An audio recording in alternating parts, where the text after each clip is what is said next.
born in Laos, okay? And we were drinking water. That's all we know how. We're just drinking water for fluid. Our body is made of 72% water. That's what we drink. We grew up, we were born, our parents show us, you drink water. That's your fluid, all right? Boom, we're right in America.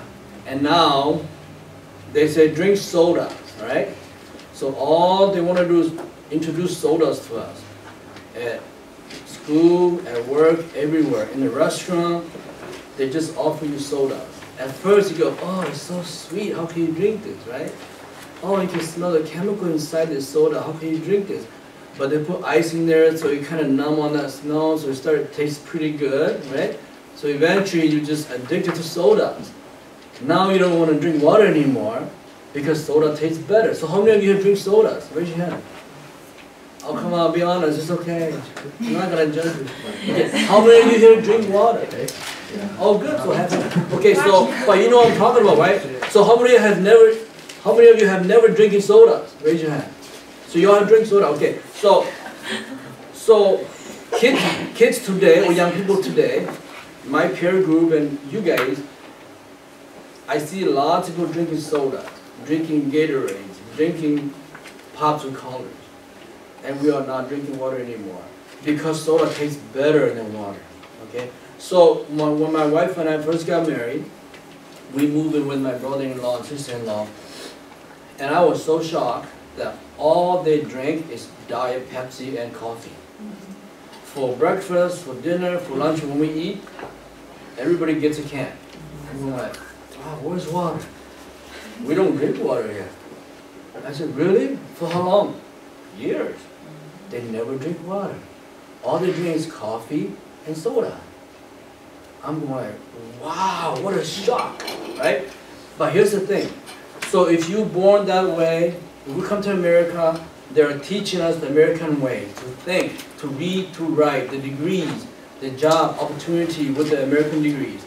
So as time goes on, we begin to value the American system more and more and more and more. We start thinking the American way, thinking the English way. We start saying water is not that good anymore. Hmong language is not that good anymore.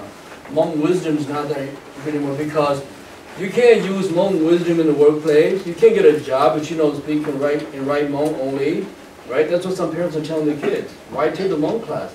It's not going to help you get a better job. And right now, that's what they're thinking.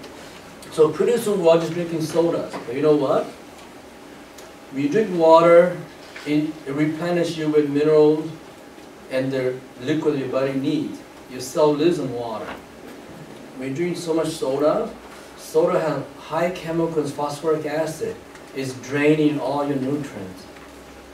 It's toxic to the system. Soda is chemical water. It's not pure water. So it's toxic. It has caffeine in it.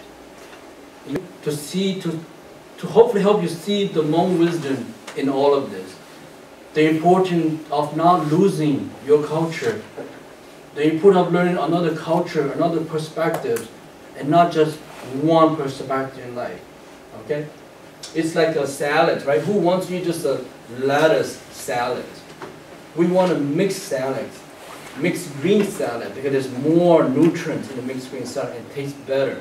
That's what education should be, a mixed education, so you can apply it whatever way you want. Okay, so here goes the story. So the Hmong story is that in the beginning, there is the heaven.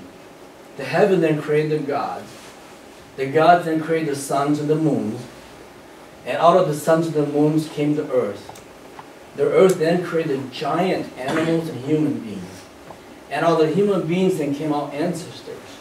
And then came our grandma and grandpa, and our parents, and then us. So the po to we are molundu. Can do my chi your shoulder. Your shoulder my chilu, don't do jolly. You can do jolly my chilu that day. Give me a thing on chi more chia, more dot chua, more job to ya the how. The Ghana, the shoulder my china.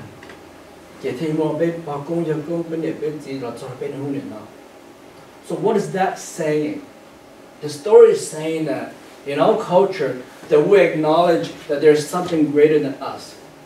There's a being. There's heaven. There's God, whatever you want to call it.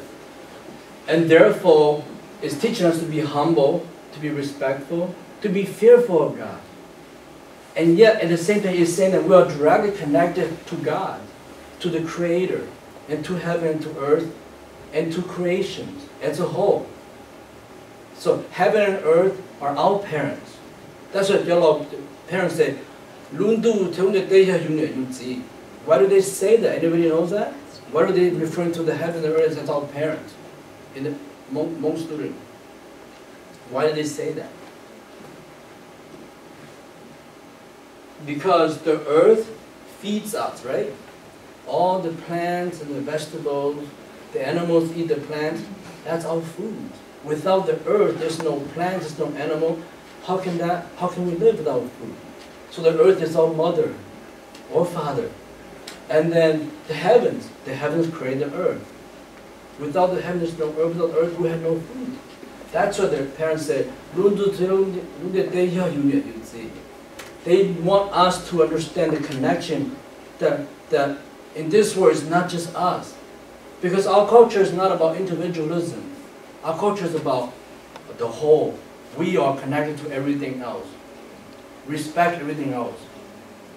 That's our culture. We come to American culture where we're thinking about individualism more and more and more, nuclear family. And we're losing that culture of who we are. The culture of connectedness to our family, to our clan, to other human beings, to the animal, to the earth, to the sun and to the moon. Okay? Form animals, and those animals that turn to other animals, turn to other animals, and turn to monkeys, and turn to us. How is that story that's being taught all over education system in the United States better than this one? You be the judge. Next, please. So the story goes that the heaven then created the gods. The god is Puzhe and Ye, right? And then Puzhe created 9 sons. Did you know that the sun is the daughters in the Hmong stories? And the moons are the sons? Right? But we have the daughters named Li, right? So we think that Li means female. Li, right? But no, Li is actually sons. And Nu is female, right? That's what the Hmong people used to call you guys Li and Nu. Nu is daughter. Okay, next please. So out of this, there are so many moons and so many suns, right? Remember this story was in the Hmong tradition for years before you and I were born. Before we came to America and went to college. So it's like, what do you mean there's 9 suns and 9 moons? How could that be? Right? You only see one sun, one moon in the sky. But the Hmong said, no. At the beginning, there were 9 suns and 9 moons. We didn't quite understand that. But now, as we learn more, scientists acknowledge that, oh yeah, there's more than 1 sun. And there are more than 1 moon in the galaxy.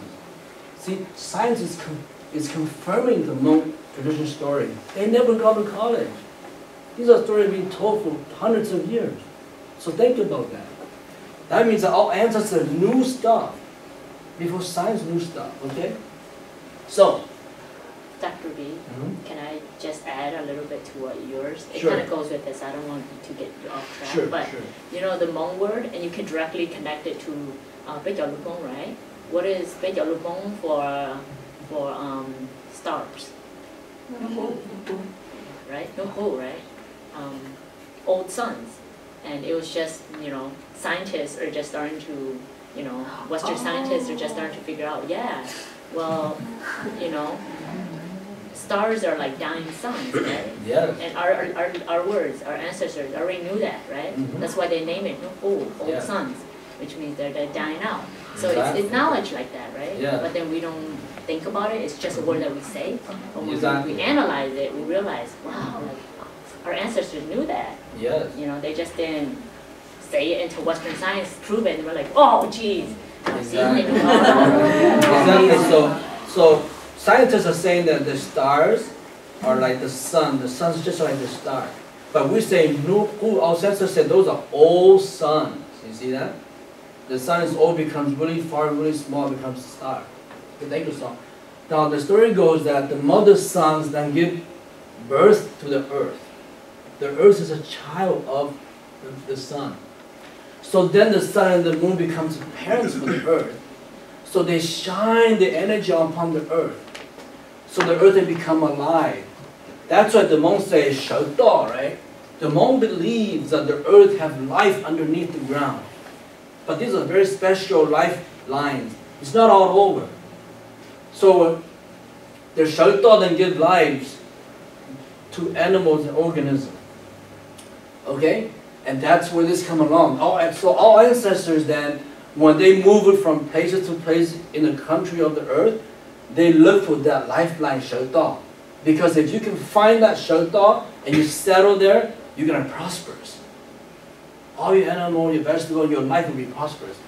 They believe that so much that when a person dies, they even try to bury that person into that 手道 area.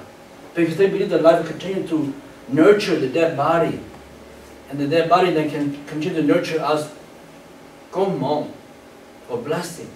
Because the body never died if it's on the 手道. Do you understand that? So our word 手道 comes from this. From the connection of us directly to the earth. Okay, next please. So now, popular science is believing now that, yes, without the earth, without the sun, the earth will be so cold, and there will be really, really hard for life to exist. And without the earth, the moon's gravitational attraction control the axis of the earth.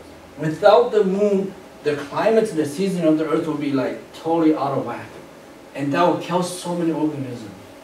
See, our people knew that the earth and the sun are very essential, and the sun and the moon's light are so essential to the life of the earth.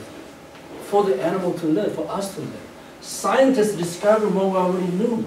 Our ancestors already knew this. Alright?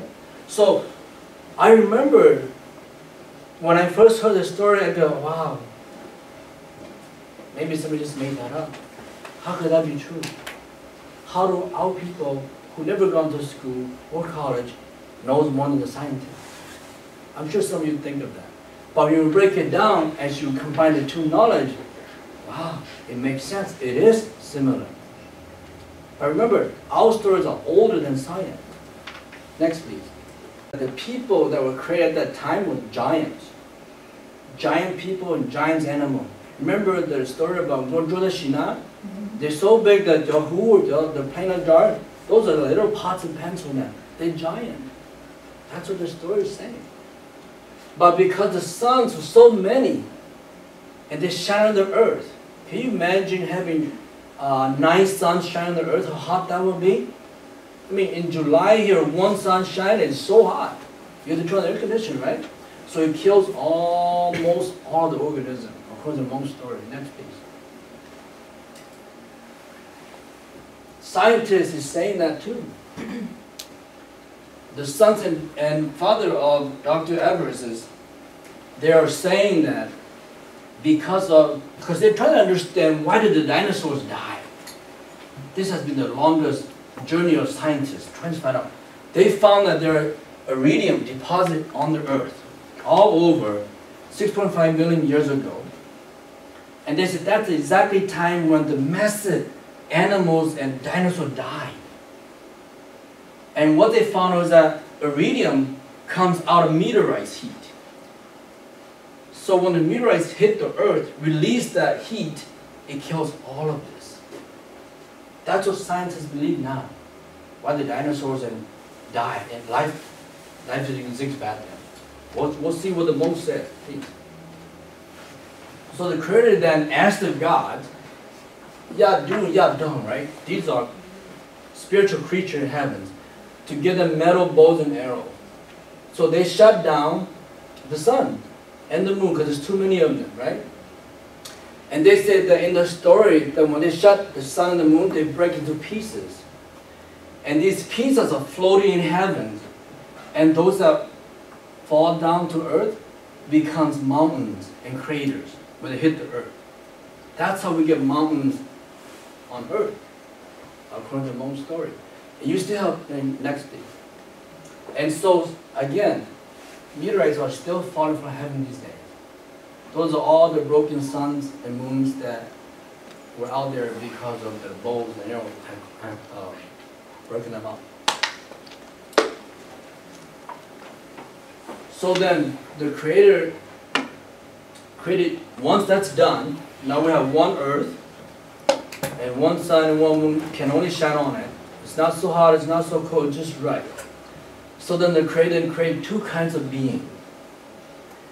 At this time, there's no death. There is the human beings and the spirits. And the Creator said, you live together as relatives. But when you get old, you just change to each other. The spirit changes to the human changes to the spirit. There's no death. However, they started fighting. I'm going to shorten the story here, because I don't want some of my students to get the extra credit. Yeah. So the spirits and the human did not get along. They were fighting over the food. So then God said, okay, I'm going to have to separate you. You cannot get along. So God said, I'm going to create two worlds. One is the human world, called the Widening. The Hmong have that word, Widening. One is the spirit's world, Yang Yang. And you're going to live apart. But, again, I'm not telling you the whole story. God said, because humans are meaner to the spirits, I'm going to make it so the human cannot see the spirits. But the spirit can see the human. So now we cannot see the spirits anymore, but the spirit can see us. But before that, we can see each other. We can go into each other's world. We're supposed to change form, like a butterfly into a moth. Okay? So, what we got from this is that there's a direct connection again of us to the Creator. And that the spirits were originally created by God, and they have the right to live here too. Next piece. So we ask the parents, like, the elders, like, why don't you guys care about your history or where we come from and so on? You know what they tell me? Why? We came from God. Why do we need to know any more than that? That's what they tell me. That's why they don't keep track of the history, where they come from. They say, because we already know where we come from. We come from God. And when we die, we're going back to God. So what is there left to know? We need to spend time on surviving and living on earth. That's what they're saying. We don't have time for that. You know? So, again, in reality, most cultures believe in the connections and existence of angels, spirits, and souls, and life after death. Right? And then you go to the Creator. Maybe someday, scientists will find out the connection too. Next please. So, then the Creator said, okay, however, now that you cannot change them one another, I must create death and birth. According to the Hmong story. So then the Creator created death for humans. And the Creator created birth for the spirits. So now, in order to travel from one side of the world to the next, there has to be birth and there has to be death. That's why in the Hmong culture, when a child is born into your family, if the child died before 3 days old, there's no funeral. Because the child has come to a wrong house. The spirit turned to a human being. So you must send that spirit back. And the child then needs to go back to another family that it's supposed to go to. And when we die, we cry, but they understand that the person that died just going to the next world. And we'll see them too. You see the connection between our culture there? Now, in the Caucasian culture, there's heaven, there's earth, and when you die, if you don't believe in God, you're in hell. If you live in God, you're saved, you go live in heaven, that's it. That's very different from our culture. There's no hell in the Hmong belief system here. We all go to the Creator, okay? So, this is why the Hmong and other cultures believe in the cycle of life, reincarnations, and life after death, that we go back to the Creator that created us. Alright? Next please. So then we have these words. Spiritual center Hmong. We have Crosse, right? So the Hmong believe that when somebody died, we need to show that soul, the soul of that person, all the way back to the ancestor. So they do the Crosse, show the way, alright? Or talk the way, tell the dead so the way home. So they do the Hoke, the very first thing they do at the funeral, right?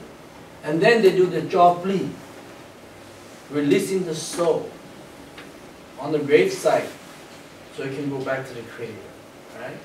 And then we do the Laida. The soul also needs to be fed because the spirits also get hungry. But the spirits are our ancestors. They don't have food. We have food. We must feed them. So that's what the Hmong people practice Hoke, Jopli, and Laida. Again, this connected way back to creation story again, right? Okay. So our ancestors, from all of this, we learn that they have knowledge and ability to intervene and understand and communicate with the souls of those that's gone before us into the spirit's world. Maybe someday scientists will discover facts about this too, right? Our ancestors know this. Our people are not dumb, really smart. We are the dumb ones. We need to discover what the meaning of the stories are. All right? Next please. So this is a typical village, right? Now our people live like this, and when you see this, you go, oh, they live so poor. They live dirt, it's so dirty, right? Look at how nice these houses are. No dust, no junker. But there's a reason why the Hmong people live like this, okay? Because they know that this way they appreciate, they respect, and they live in harmony holistically with the earth. Because it's a natural balance of the earth. It's a cycle. Next please. So they don't try to destroy the earth or poison the earth like we do in America, okay? And try to get whatever we can get out of here, like we're talking in the other room, dig up the golds and the silver and mess the earth up and poison the earth so the animal cannot live on it. That's not the Hmong way. Because we connect to the earth, we connect to the sun and the moon. We are one from the Creator. We're all just different children along the pathway. The Hmong understand that, okay? And they live in a village for a while, and they move on. So that village can recover. They don't make a city in this and live for hundreds of years. You destroy the city. That's what we do here. We live for so long, we destroy everything around us. We put cement over everything, and the earth just dies. And then we plant a tree on the pot. The Hmong live for about 5 to 10 years, they move to the next village. And this village then come back. The earth will come back. And they might move back 30 years later. So they give the earth a chance to recover. That's how the Hmong do it. They know how to do that. That's their belief system. They don't explain this to you. They don't have time. You just need to learn this. When you talk with them long enough, they will throw these things at you and you start learning. Next please. So then, when you see this, oh, so many children so poor, that's what you look because you have the lens of industrial colonial thinking, right? They choose simple life. Low stress, healthy mind, fit body, understand the power of family, community, sharing, and togetherness to preserve the future generation. Instead of excessive consumption, individual gain, control, power over other people, all the culture, wealth, and no regards for the earth's balance or the well-being of other people. That's not our people. They don't want to go to war. They want to take over people's country and their stuff. They believe in sharing. You do your thing, we do our thing. Okay? Next please. So, they are friendly people, our people, if you don't know. They're hospitable people. They have strong work ethic. They value sharing, giving and receiving in the community, in the clanship. They volunteer every weekend, our people, to cook and to do stuff. This is our culture. This is who we are. This is your ancestors. You do not see this practice as much anymore. If you don't go to the weekend stuff, you don't see this. This is who your ancestors are. Next, please. So, oh, sorry. Can you go back?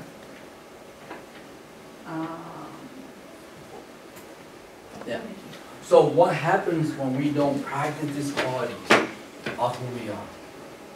We become the colonized Hmong Americans. We start dropping our cultural traditions away. And we start calling each other, you're not really Hmong anymore. You're not Hmong. This is Hmong that we know from our ancestors. Okay, next please. All right, so they are self-sufficient farmers. They love freedom.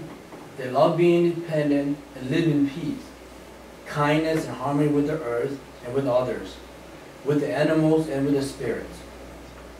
Because to them, they are living before the eyes of the Creator and the heavens. And everything we do now have consequences to the next life. They believe in that. They believe that our life now is a result of what happened to the life before this life. So they live in a world where they know that the heavens and the earth are watching them, have eyes. So they live in peace with each other. They don't hurt other people in a mean way because they know that the next life they might have to pay, might be punished. This is our people. So they don't have policemen. They don't have security. They live in the mountain. They don't even lock their door because the eyes of the earth and the heavens are the policemen. Why you need to do that? You need to live your own peace and do your own thing. You don't need to mess with somebody else. And if you do, they say, when you get to heaven, God will deal with you. He's the ultimate judge. That's our belief. Okay? Next. So, the monk said, "One do more table." That means the heaven is watching you, the earth is watching you. So, one and Jean, be good, do what's right. I might not see you. You might come to my house and rob my home. But one do more table. The heaven and the earth knew you did it. That's why in a Hmong way, when it comes to like a really, really severe crime, they do this Hode Chate, right? You heard of that? Drink the water and swear to the heavens and the earth that you did not do it. Can you do that? Because they believe the heaven and the earth are watching you. And if you can swear to the heaven and the earth and drink the water that you didn't do it, then you didn't do it. But if you did, you will not do it. Because the heaven and earth will strike you. They will judge you. This is the ultimate fear, the death penalty of the Hmong culture. God and the earth will decide your fate for you. You heard of that? Hode Chate. That's what I mean. Next please. That's our culture. Okay? So, I've finished my part of the talk. This is it. I'm going to let Song do her piece. Unless you want to do questioning with me or discussion about this more before Song goes up. But remember, the idea is the importance of learning and preserving the Hmong and the natives' way, or your culture, wherever you are. Because your culture has so much wisdom. And if we just learn so much from the textbook, that's all we're going to know. It's like cell phone. Pretty soon that text will become old and die, another text will come up. It's just material wisdom. These are real, to the Hmong people, real life from the beginning. There's this one indigenous tribe off the coast of India, and I cannot pronounce their name. But they've chose to live away from Indians. They choose to be they're a tribal people, and they didn't want like the modern technology that we love, like cell phones and all that stuff. They choose to be independent, and they lived on this little island off the coast of India. And when the tsunami went through, these scientists were going in to observe and basically to bury them because for sure they weren't going to survive. And when these scientists went in, they realized that like they were all okay. Like their pets, their chickens, their cows, like everything was okay except for like I don't know, a few animals died or something. But like everybody was okay, and these scientists were just like, the whole world was like dumbfounded, like, oh my gosh, you know, and Fox News called them like Stone Age tribes survived tsunami and, you know, all these things. And, you know, it really, and the whole world was just like, how, you know, with our modern technology, how could we not have seen the tsunami? We didn't see it coming, and how could these like Stone Age savages that don't know anything about modern technology, how did they survive the tsunami? And it's because they have thousands and thousands and thousands of years of oral traditions that have been passed down from their ancestors to them that basically taught them the signs of a tsunami and what you should do if you see those signs. And so I tell that story to our youth, and I tell that story to people that I see all the time and talk to all the time, because I think that there are really beautiful things like that in Hmong culture, in all cultures, you know, and we lose those things if we all just want to be Americans, you know, if we all just go to college and we all just want to fit into this mode of what it means to be educated and what it means to be successful, because successful is very strict. It's very you know, suit and tie, you know, CEO kind of position looking, doctor something, lawyer something, right? And that's what it means to be successful. But what do we pay in order to get like that? And what do we lose? So it's not a matter of that we're losing our language and our culture if we do conform to Western practices and ideas and all that stuff. But we also lose really, really, really beautiful and knowledge systems that have been passed down for thousands of years, that our ancestors have taught us about who we are, but we've lost it because we've never had the opportunity to reflect on it and think about it and go, oh, they are really brilliant, because Nuko means old sun, and it was only like, you know, a couple decades or maybe, you know, 100 years ago that Western science, so it's things like that. And so for us to really think about that before we like run full force towards assimilation, that we really need to turn back and look at ourselves and what is worth keeping.